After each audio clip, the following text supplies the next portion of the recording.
ناظرین، ایک دفعہ کا ذکر ہے کہ ایک نہایت ہی نیک اور مالدار شخص کا دل بہت بے چین ہوا۔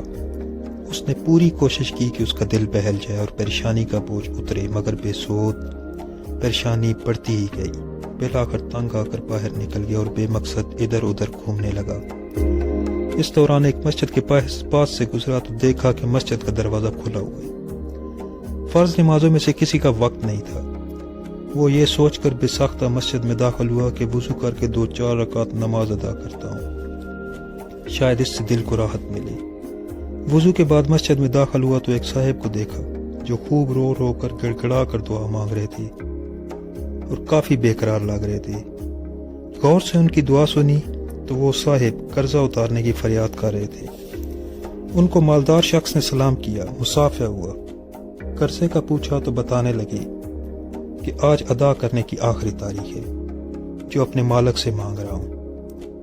ان کا قرضہ چند ہزار روپے کا تھا جو اس مالدار شخص نے ان کو دے دیا۔ ان کی آنکھوں سے آنسو نکل آئے۔ مالدار شخص نے محسوس کیا کہ ان کے دل کی بے چینی ایک دم سکون میں بدل گئی۔ مالدار شخص نے اپنا وزٹنگ کارڈ نکال کر پیش کیا کہ آئندہ جب بھی ضرورت ہو وہ فون کر لیں۔ اس شخص نے بغیر دیکھے کارڈ واپس کیا اور فرمایا، نہ جناب، یہ نہیں، میرے پاس ان کا پتہ موجود ہے جنہوں نے آج آپ کو میرے پاس بھیجا ہے۔ میں کسی اور کا پتہ جیب میں رکھ کر ان کو ناراض نہیں کر سکتا۔ اللہ تعالی ہم سب کو صراط المستقیم پر چلنے کی توفیق عطا فرمائے۔